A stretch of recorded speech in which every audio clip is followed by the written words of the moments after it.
Hello friends, welcome to AKSIS academy daily current affairs. So ముందుగా నేను ఇచ్చినటువంటి క్వశ్చన్కి ఆన్సర్ వచ్చేసి India is not a full member of FATF. ఇది wrong అండి. It is a full member of FATF. All permanent members of security council except China. లేదు, China కూడా ఉంది. సో కాబట్టి రెండు తప్పు.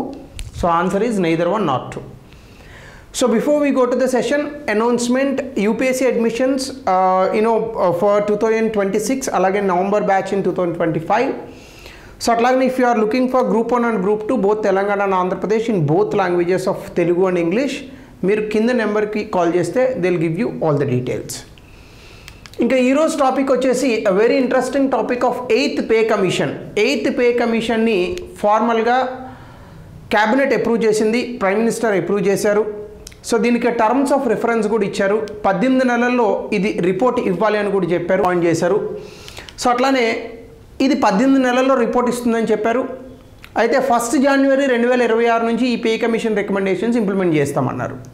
అంటే ఇక్కడ మీకు ఒక డౌట్ రావచ్చు, సార్ నవంబర్ 2025లో అపాయింట్ చేస్తే సమ్వేర్ 2027కి కదా రిపోర్ట్ ఇస్తుంది, 1.5 year అంటే.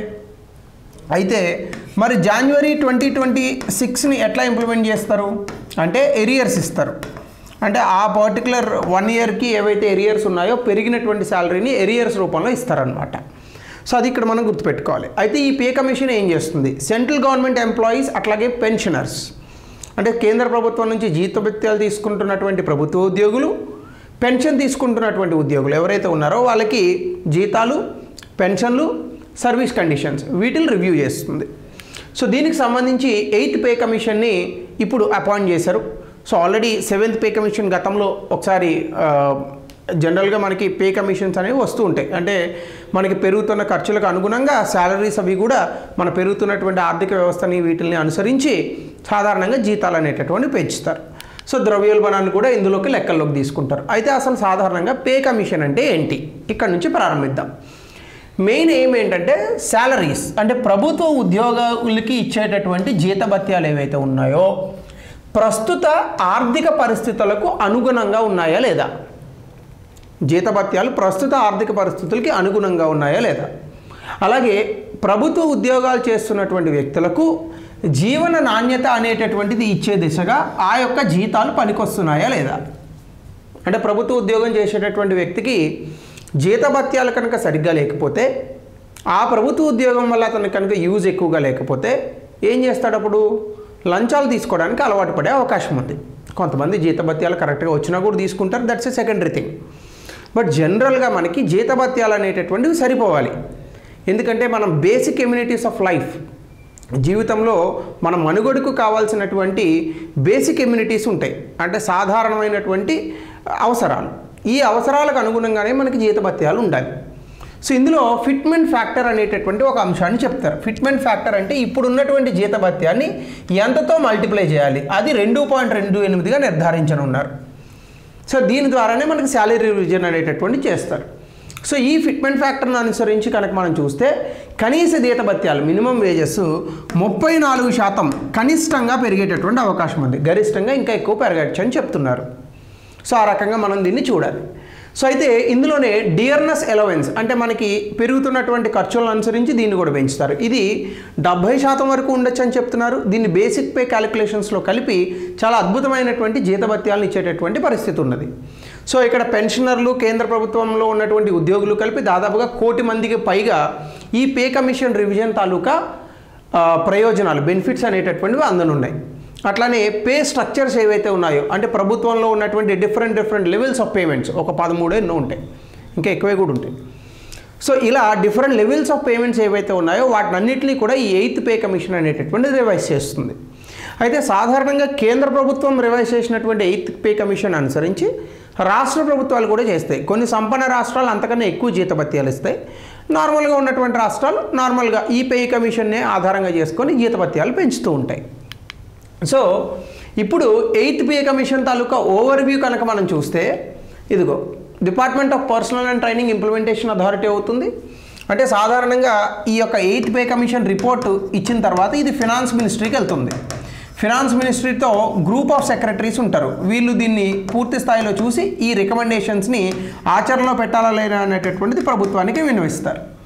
సో అప్పుడు department of personal and training వాళ్ళు దీన్ని పూర్తి స్థాయిలో అమలు చేస్తారు. అందులో ఫిట్మెంట్ ఫ్యాక్టర్ 2.28% ఉండడానికి అవకాశం ఉంది. అంటే ఇప్పుడు మీకు జీతం కనుక 10,000 రూపాయలు ఉందనుకోండి, ఇంటూ 2.28 అంటే 22,800 రూపాయలు అవడానికి అవకాశం ఉందన్నమాట. అట్లానే జనవరి 1 నుంచి దీన్ని ఇంప్లిమెంట్ చేయనున్నారు. అలాగే డియర్నెస్ అలవెన్స్ 70% పెరగనుందట. మినిమం వేజ్ ఇంక్రీజ్ 18,000 నుంచి 21,000 రూపాయలు పెరుగుతుంది. గరిష్టంగా అది 41,000 కూడా అవ్వచ్చు కొన్ని సందర్భాల్లో. పెన్షన్ అమౌంట్స్ కూడా పెరుగుతాయి. కేంద్ర ప్రభుత్వంలో ఆల్రెడీ పనిచేస్తున్నటువంటి ఉద్యోగులు, రిటైర్ అయి పెన్షన్ తీసుకున్న ఉద్యోగులకి ఇది బెనిఫిట్ అనేటటువంటిది వస్తుంది. సో ఇది 8th పే కమిషన్ రివ్యూకి సంబంధించినటువంటి అంశం. సో అట్లానే 8th pay commission salary structure కనుక మనం చూస్తే 3 అంశాలు ఉన్నాయి ఇందులో. 1 basic pay, 2 allowances, 3 gross salary. ముందుగా బేసిక్ పే ఎంత ఉంది అనేటటువంటిది ఫిట్మెంట్ ఫ్యాక్టర్ని అనుసరించి చేస్తారు. అంటే ఇప్పుడు ఫర్ ఎగ్జాంపుల్ బేసిక్ పే అనేటటువంటిది ఒక 18,000 రూపాయలు ఉందనుకోండి, ఇంటూ 2.28 చేస్తారు. సో బేసిక్ పే పెరుగుతుంది. దీంతోపాటు అలవెన్సెస్ కూడా ఉంటాయి. సో డియర్నెస్ అలవెన్స్, అలాగే housing rent allowance, travel allowance, ఇలాంటి అలవెన్స్ని ఈ బేసిక్ పేకి కలుపుతారు. దీంతోపాటు గ్రాస్ శాలరీని మొత్తంగా లెక్క పెడతారు.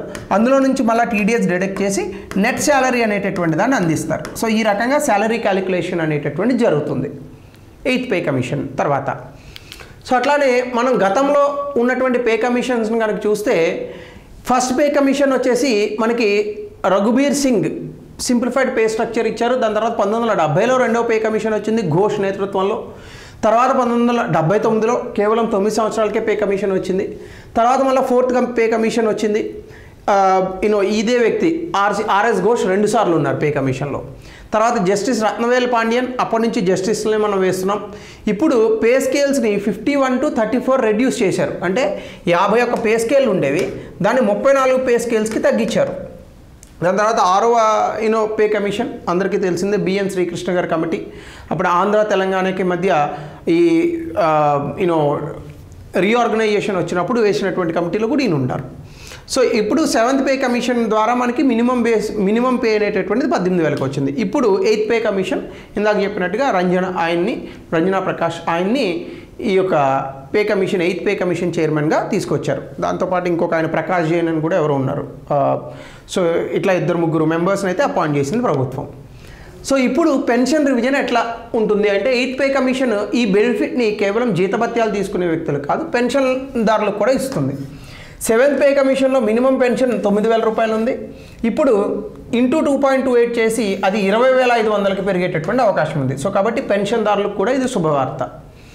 సో అట్లానే ఈ రివిజన్ వల్ల ఫినాన్షియల్ స్టెబిలిటీ, సోషల్ సెక్యూరిటీ, ఈ జీతభత్యాలు పెన్షన్లు తీసుకునేటటువంటి వ్యక్తులకు ఆర్థికంగా స్థిరత్వం అనేటటువంటిది వస్తుంది. అలాగే సామాజికంగా ఇది ఒక భద్రతా భావాన్ని ముఖ్యంగా ప్రభుత్వ ఉద్యోగులకు ఇచ్చేటటువంటి అవకాశం ఎక్కువగా ఉంది. సో అట్లానే ఈ ఇంక్రీజ్ కారణంగా సెంట్రల్ గవర్నమెంట్ అలాగే ఆ ఫ్యామిలీ పెన్షనర్స్ తీసుకునేటటువంటి వ్యక్తులే బెనిఫిట్ అవుతారు. స్టేట్ గవర్నమెంట్స్ తర్వాత ఫాలో అవుతాయి. సాధారణంగా కేంద్ర ప్రభుత్వం ఇచ్చినటువంటి పే కమిషన్ తర్వాత ఒక 1 ఇయర్కి ఎప్పుడో రాష్ట్ర ప్రభుత్వాలు అమలు చేస్తూ ఉంటాయి. సో అట్లానే ఇక్కడ ఇంప్లిమెంటేషన్ టైం లైన్ చూస్తే ఈ 8th పే కమిషన్ని జనవరి 1, 2026 నుంచి అమలు చేయనున్నారు. యూజువల్గా ఏ పే కమిషన్ అయినా 18 నెలల నుంచి 24 నెలల సమయం తీసుకుంటుంది రికమెండేషన్స్ ఇవ్వడానికి. దాని తర్వాత మళ్ళీ క్యాబినెట్ అప్రూవ్ చేసిన తర్వాత దీన్ని పూర్తి స్థాయిలో అమలు అనేటటువంటిది వస్తుంది. అయితే యూనియన్ క్యాబినెట్ ఆల్రెడీ ఫామ్ చేయాలి ఈ యొక్క పే కమిషన్ అని జనవరి 16, 2025లోనే తీర్మానించింది. కానీ టర్మ్స్ ఆఫ్ రెఫరెన్స్ మాత్రం ఇప్పుడు ఇచ్చారు.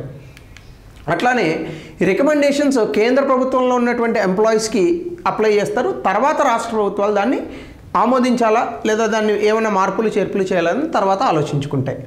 సో అట్లానే ఈ ఇంపాక్ట్ అనేటటువంటిది 2026-27 ఫినాన్షియల్ ఇయర్స్లో మనకు కనిపిస్తుంది. అలాగే ఇందాక చెప్పినట్టుగా డియర్నెస్ అలవెన్స్ అనేటటువంటిది అంటే ఇన్ఫ్లేషన్ పెరిగితే పెరుగుతుందన్నమాట. ఇది 70%కి రీచ్ అయ్యేటటువంటి అవకాశం ఉంది ఇప్పుడు ఉన్నటువంటి లెక్కల్లో. అలాగే కమిషన్ కంపోజిషన్ చూస్తే ఇది ఒక టెంపరీ బాడీ, జస్ట్ ఈ పే రివిజన్ అయ్యేంత వరకు ఈ బాడీ ఉంటుంది, తర్వాత డిస్పేట్ అవుతుంది. సో ఇందులో సాధారణంగానే ఈ పే అండ్ సర్వీస్ కండిషన్స్ ఏవైతే ఉన్నాయో కేంద్ర ప్రభుత్వ ఉద్యోగులకి ఇది రివైజ్ చేస్తూ ఉంటారు. సో దీంట్లో పే అంటే జీతము, పెన్షన్ అలాగే service welfare of the central government employees వీటి మీద ఎక్కువగా ఫోకస్ చేస్తుంది. సో ఇది ప్రభుత్వానికి ఉన్నటువంటి ఆర్థికపరమైనటువంటి పరిస్థితి, వీటిని దృష్టిలో ఉంచుకొని మాత్రమే ఇక్కడ రికమెండేషన్స్ అనేటటువంటివి ఇస్తారు. సో ఖచ్చితంగా చైర్పర్సన్ ఉంటారు. చైర్పర్సన్ కమిషన్ చేసేటటువంటి పనిని లీడ్ చేస్తూ ఉంటారు. దాన్ని పూర్తి స్థాయిలో కమిషన్ చేసేటటువంటి పనిని సూపర్వైజ్ చేస్తారు. అట్లానే ఇందులో పార్ట్ టైం మెంబర్స్ ఉంటారు, మెంబర్ సెక్రటరీ ఉంటారు. జనరల్గా వాళ్ళకు కూడా కొన్ని పనులు ఉంటాయి. పార్ట్ టైం మెంబర్స్కి అయితే అడ్వైజర్స్, పాలసీ ఇవన్నీ చూసుకుంటారు. మెంబర్ సెక్రటరీ అయితే అడ్మినిస్ట్రేషన్, రీసెర్చ్, డాక్యుమెంటేషన్ చూస్తారు. సాధారణంగా 18 నెలల టెన్యూర్ అనేటటువంటిది ఉంటుంది. ఒకవేళ మధ్యలో ఏదైనా ఇంటర్మ్ రిపోర్ట్ ఇవ్వాలని అనుకుంటే వాళ్ళు ఇవ్వచ్చు. ఈ రికమెండేషన్స్ అన్నీ కూడా భారతదేశానికి ఎంత వృద్ధి వస్తోంది, భారతదేశంలో ఎంత ద్రవ్యోల్బణం ఉంది, ఈ రెండు అంశాలని ముఖ్యంగా దృష్టిలో ఉంచుకొని రికమెండేషన్స్ అనేటటువంటివి ఇస్తారు.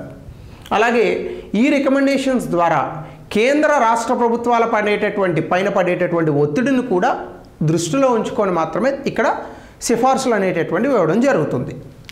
సో అట్లానే శాలరీ క్యాలిక్యులేషన్ కూడా మనం ఎట్లా ఆలోచించవచ్చు అంటే ఫిట్మెంట్ ఫ్యాక్టర్ అప్రాక్సిమేట్గా 3.0 ఉండొచ్చు అని అంటున్నారు. సో మీరు ఒకవేళ క్యాలిక్యులేట్ చేసుకోవాలని అనుకుంటే మీ 7th పే స్కేల్లో ఎంత ఉంది అనేటటువంటి దాన్ని తీసుకొని దాన్ని రివైజ్డ్ బేసిక్ పేతో మార్చి ఇంటూ ఫిట్మెంట్ ఫ్యాక్టర్తో మీరు మల్టిప్లై చేసిన తర్వాత దానికి డిఆర్ఎస్ ఎలివెన్స్ కలిపి అందులో మళ్ళీ -50% ఆఫ్ రివైజ్డ్ బేసిక్ పేని కనుక మీరు రిమూవ్ చేస్తే మీకు ఒక ప్రైమరీ క్యాలిక్యులేషన్ అనేటటువంటిది వస్తుంది. సో స్టెప్ 4 ఏంటంటే హౌస్ రెంటల్ అలవెన్స్, దాని తర్వాత సిటీ కేటగిరీ దీన్ని బట్టి ఇస్తారు. మెట్రో సిటీ అయితే ఇంత ఉంటుంది, టైర్ 2, టైర్ 3 సిటీలను బట్టి మారుతాయి. దాని తర్వాత ట్రావెల్ అలవెన్స్ కలుపుతారు, ఎంప్లాయీకి ఉన్నటువంటి దాన్ని ఆధారంగా తీసుకొని దీన్ని మారుతూ ఉంటుంది. సో ఇలా మీరు పూర్తి స్థాయిలో basic pay plus travel allowance plus DRS allowance ఇవన్నీ కలుపుకుంటే ఇంక్లూడింగ్ ఫిట్మెంట్ ఫ్యాక్టర్ మీకు న్యూ శాలరీ అనేటటువంటిది ఒక పద్ధతిగా వస్తుంది. సో దీన్ని చూపించడానికి నేను ఒక చార్ట్ తీసుకొచ్చాను. సో ఈ పర్టికులర్ ఏదైతే ఉందో స్టాండర్డ్ డిడక్షన్స్ అంటే మీ ట్యాక్సెస్, టీడీఎస్ అనమాట. సో దీని ప్రకారం ఇంత రావచ్చు. అంటే ఇప్పుడు కనుక మీరు పే లెవెల్ 1లో ఉండి 7th పే కమిషన్ ద్వారా మీకు 18,000 రూపాయలు వస్తూ ఉంటే ఇప్పుడు అది 21,600 అవ్వచ్చు. 19,000 ఉన్న వాళ్ళకి బేసిక్ పే 23,000 అవ్వచ్చు. దాని తర్వాత 21,000 ఉన్న వాళ్ళకి 26,000, 25 ఉన్న వాళ్ళకి 30. ఇలా కనుక మీరు చూసుకుంటే 2,50,000 ఉన్న వాళ్ళకి 3 లక్షలు, 1,23,000 ఉన్న వాళ్ళకి 1,47,000, 1,31,000 ఉన్న వాళ్ళకి 1,57,000 ఇలా మారేటటువంటి అవకాశం ఉంది ఇప్పుడు రాబోయేటటువంటి 8th పే కమిషన్లో. సో ఫిట్మెంట్ ఫ్యాక్టర్ని ఆధారంగా చేసుకుని ఇక్కడ ఇస్తారు. ఇది మనం గుర్తుపెట్టుకోవాల్సినటువంటి అంశం. సో మీకున్న శాలరీని ఇంటూ 2.28 చేయండి. జనరల్గా ఇంటూ 2.28 అంటే మళ్ళీ రాదు, అందులో డిడక్షన్స్ కూడా చేయాలి కదా. సో కాబట్టి కొంచెం మారుతుంది. పర్సంటేజ్ కట్టాలి. అంటే ఇందులో ఇంటూ 2.28 చేసుకుంటే ఒక 3,600 ఎక్స్ట్రా యాడ్ అవుతుంది అంతే. సో 18,000 కదా, దీనికి ఇంటూ 2.28 కలుపుకోండి. సో మళ్ళీ డివైడెడ్ బై 100 వేసుకోండి. అంటే మీకు అటు ఇటుగా 3,600 రూపాయలు వస్తుంది. 18,36. సో 3,600 కలపండి. సో ఇది కొత్తగా రాబోయేటటువంటి బేసిక్ పే. కానీ మళ్ళీ దీనికి అలవెన్సెస్ అవన్నీ కూడా వస్తాయి మళ్ళీ, అది మీరు ఆలోచించుకోవాలి. సో ఇది 8th పే కమిషన్కి. 7th పే కమిషన్ చైర్మన్ ఎవరున్నారు? సో దయచేసి ఆన్సర్ని తెలపండి కమెంట్ సెక్షన్లో. ఈ 8th పే కమిషన్ సంబంధించి మీ యొక్క అభిప్రాయాలను కూడా కింద కమెంట్ సెక్షన్లో తెలపండి.